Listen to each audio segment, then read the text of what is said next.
तो हर बात में ज्ञानी भगवान का हुक्म ही मान के चलता है कि कल हम कहाँ होंगे ये कोई भी नहीं जानता, ज्ञानी भी नहीं जानता, वो भी क्या जाने। वो कहता है भगवान का हुक्म। कोई मरता है तो कहते हैं भगवान ने किया, मारे राखे एको आप, मानुष के कुछ नाही हाथ। भगवान ने हर एक के कर्मानुसार उसका जन्म मरण तय कर दिया पहले से। अब जो यमराज था वो कहता है कि मेरे को तो आपने ये ड्यूटी दे दी कि सबके प्राण हर के लाओ, तो मेरे से तो सब लोग बड़ी नफरत करते हैं, डरते भी हैं, नफरत भी करते हैं, करेंगे भी, कोसेंगे भी, मुझे ही कहेंगे इसने मार दिया, इसने मार दिया। तो ये आपकी आज्ञा है, ये आपने ऐसा मेरे को काम सौंप दिया, सेवा। तो भगवान ने कहा कि तुम फिक्र नहीं करो, तुमको कोई दोष नहीं देगा। मरेगा तो कोई भी, लेकिन तुम्हारे ऊपर दोष नहीं आएगा कि यमराज ने मार दिया। लोग बीमारी से मर गया, एक्सीडेंट से चला गया, इसने कर दिया, उसने कर दिया, कोई कहता हुआ दिखता है कि यमराज ने आके लेके गया? कोई नहीं कहता। जैसे किसी की मृत्यु होती है तो पूछते हैं क्या हो गया था भाई, कैसे मृत्यु हो गई, तो कहते ये हो गया था, फलानी बीमारी हो गई थी, ऐसा होता है। कारण तो कोई ना कोई निमित्त कारण बन जाता है शरीर के जाने का, कोई ना कोई ऐसे कारण बन जाता है, तो लोग उस कारण को ही याद रखते हैं। लेकिन वास्तव में तो मारे राखे एको आप। ज्ञानी जानता है कि जो होता है भगवान के हुक्म से होता है। उसका हुक्म है प्रभु भावे तो बिन सांस राखे। अगर भगवान की मर्जी हो तो कोई चलता ही रहता है, चलते रहता है।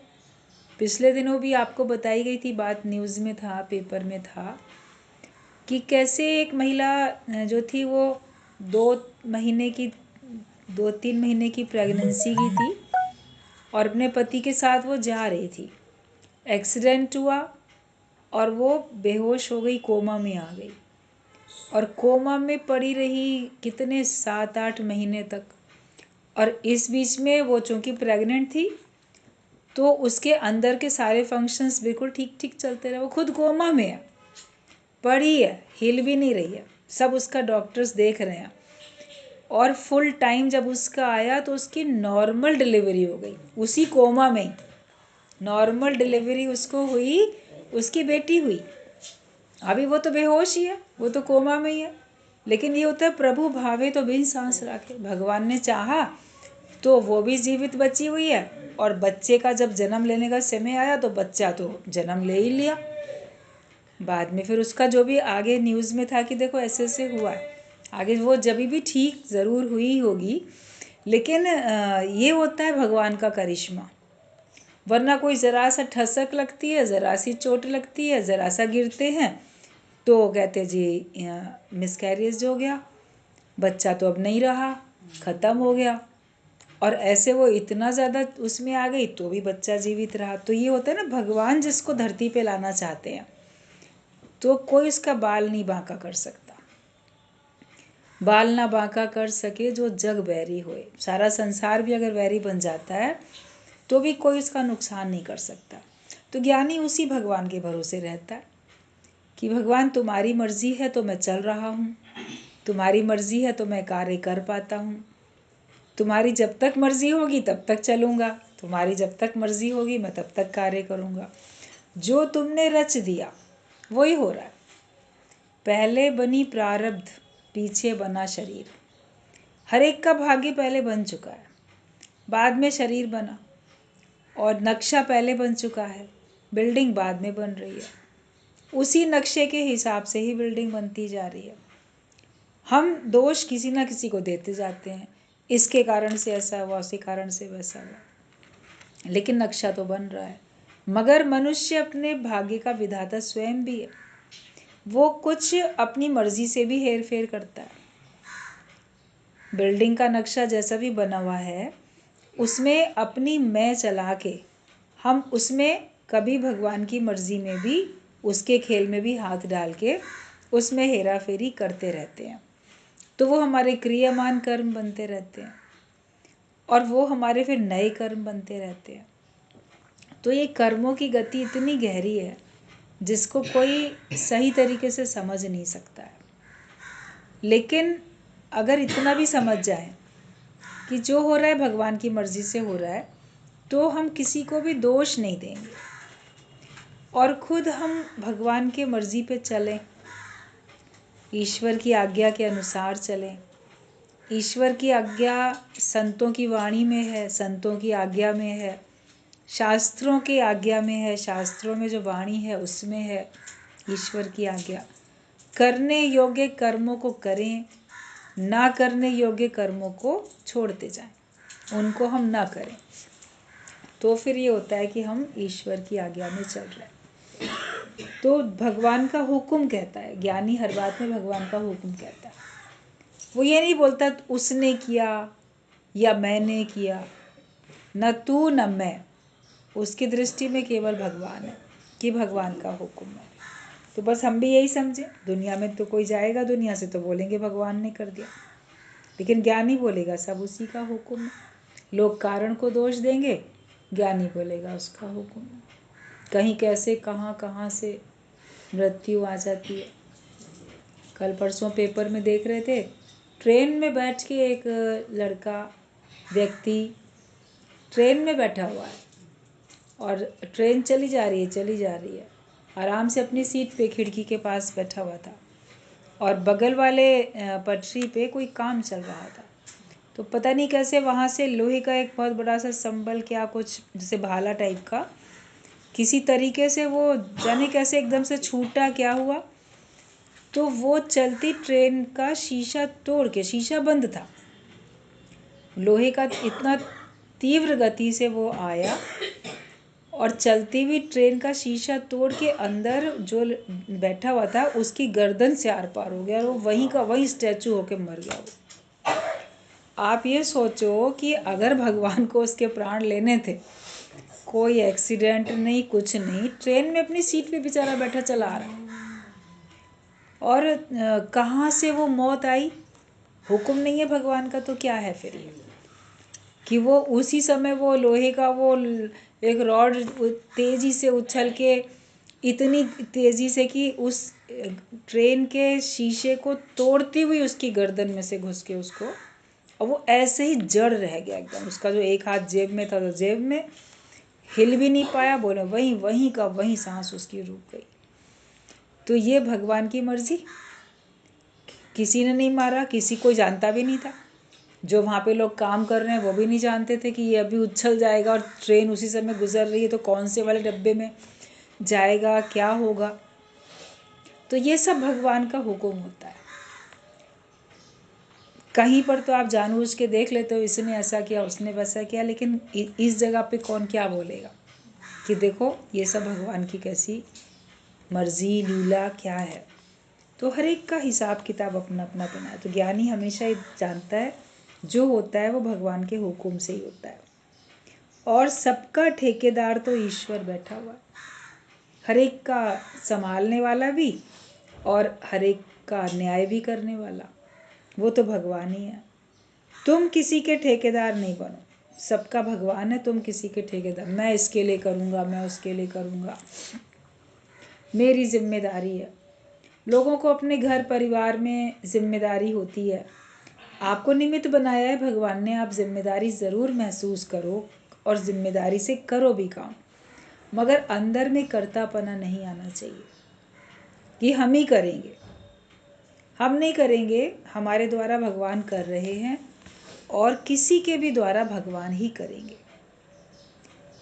ये बात अंदर से पक्की हो जाए कि नहीं, मैं करने वाला नहीं, कराने वाला भगवान है। करन करावन आपे आप, मानुष के कुछ नहीं है। तो किसी के खुद ठेकेदार बन के नहीं बैठो, हम करेंगे हम करेंगे।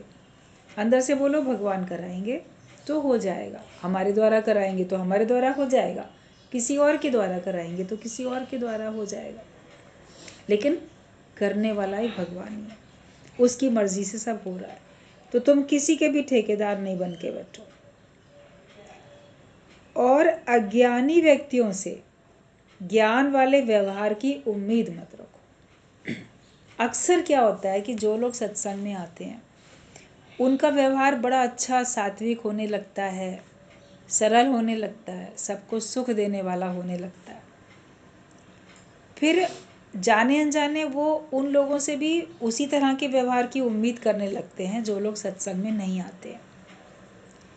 जैसे कि उनके अपने घर के लोग, उनके रिश्तेदार, उनके अड़ोसी पड़ोसी या जगत के जितने भी लोग हैं। तो जब वो ज्ञानवान के तरीके से नहीं बिहेव करते हैं तो फिर तकलीफ होती है, और फिर उनके दोष देखते हैं। दोष देख के हम फिर अपने नए कर्म बनाते हैं। इसके लिए हम ज्ञान में आए, हम ज्ञानी हैं तो हम ज्ञान वाला व्यवहार करेंगे।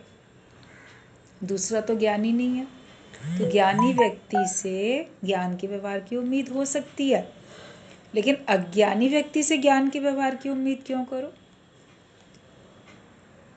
और गुरु के अनुसार, ज्ञान के अनुसार तो ये है कि तुम किसी से भी ज्ञान वाले व्यवहार की उम्मीद नहीं करो, चाहे वो सत्संग में आता हो, ना आता हो, ज्ञानी हो, अज्ञानी हो।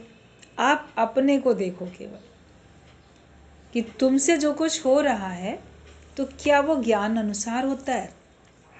ज्ञानवान वाला व्यवहार तुम करते हो, तुम्हारे अंदर भेदभाव है कि समभाव है, तुम किस भावना से कर्म करते हो। क्योंकि भावना के बिना कर्तव्य बेकार है, कर्तव्य के बिना भावना बेकार है। दोनों परस्पर चलती हैं। कोई बोले मेरे मन में तो बहुत आ रहा था, ऐसा करूं ऐसा करूं, भावनाएं बहुत थी मगर किया तो नहीं, कर्म तो नहीं किया, कर्तव्य तो नहीं किया, तो वो भावना तो बेकार ही हो गई ना। भावना के साथ कर्तव्य भी होना चाहिए था। और कोई कर्तव्य तो कर रहा है, हाँ मेरी ड्यूटी है, मेरा फर्ज है, मगर अंदर में कोई भाव नहीं है, प्रेम का भाव नहीं है, अपनेपन का भाव नहीं है। कहा था करने के लिए इसलिए कर दिया, बस जैसे तैसे काम पूरा कर दिया। तो बिना भावना के अगर आप कोई कर्म करते भी हो, कर्तव्य करते भी हो, तो भी अगले को उसमें प्रसन्नता नहीं मिलती, संतुष्टि नहीं मिलती, और आपके अपने मन को भी प्रसन्नता और संतुष्टि नहीं मिलती है। अगर आपके अपने अंदर में भाव नहीं है तो आपको संतुष्टि नहीं मिलती है। एक दृष्टांत बताया जाता है कि एक मंदिर बन रहा था, मजदूर सब वहाँ पे पत्थर तोड़ने का, मजदूरी का, तरह तरह का काम सबको अलग अलग बटा हुआ था, सब कर रहे थे। तो देखा एक मजदूर जो है वो बड़ा तोड़ रहा है पत्थर, तेजी तेजी तोड़ रहा है। तो कोई एक था ज्ञानवान, वहाँ से गुजरा, उसने वही पूछ लिया कि भैया क्या कर रहे हो।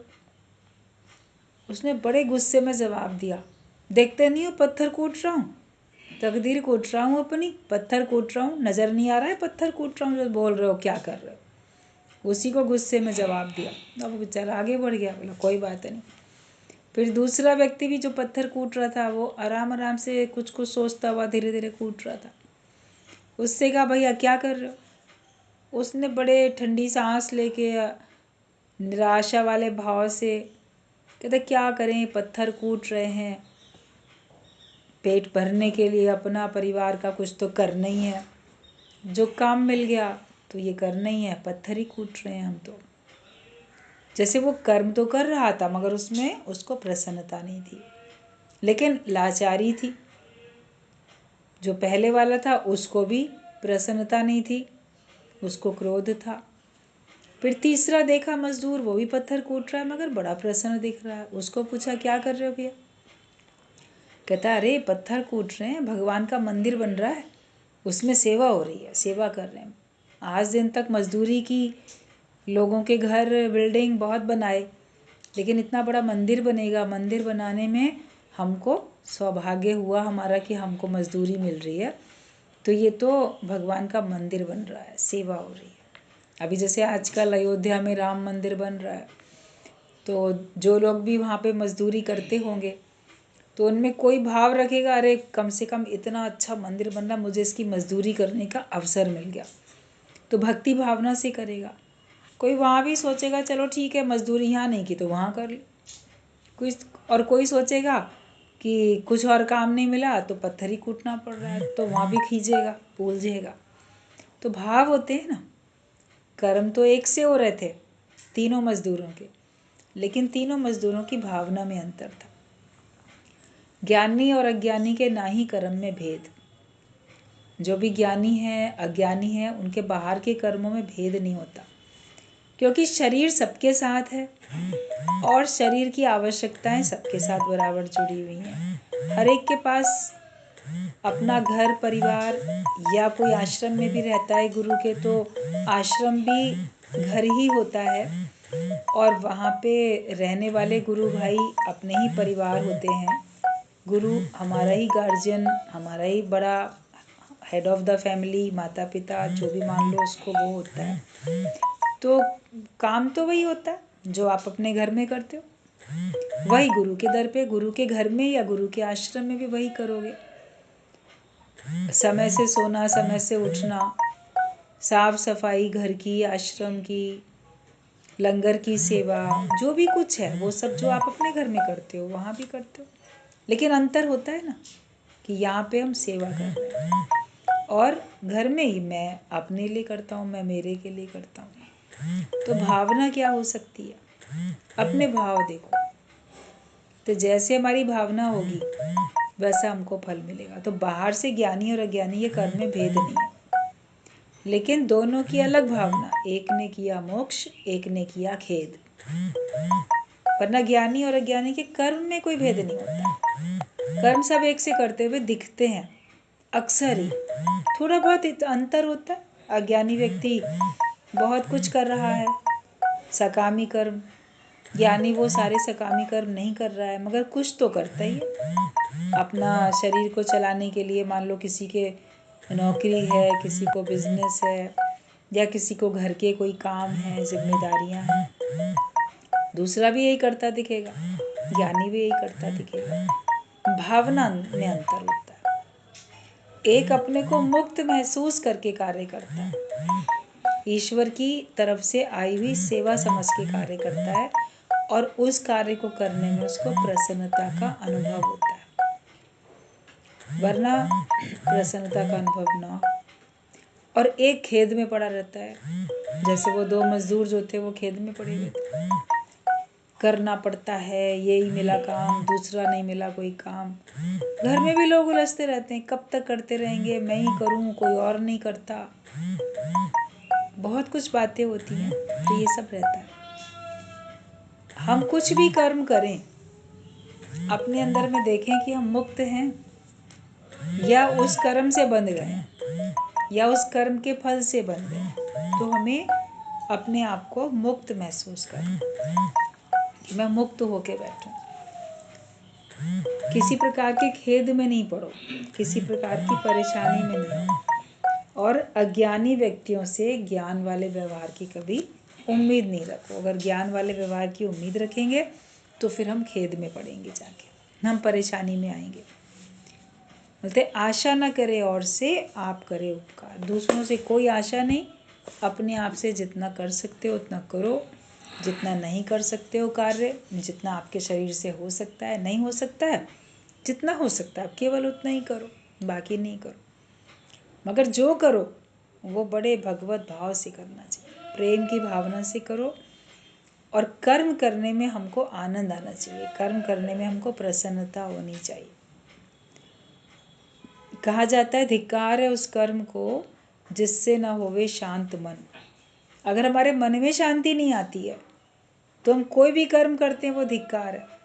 लेकिन किसी भी कर्म को करने में हमारा मन बड़ा शांत रहता है, मन बड़ा आनंदित रहता है, प्रफुल्लित रहता है, तो वो कर्म हमारे लिए अच्छा है।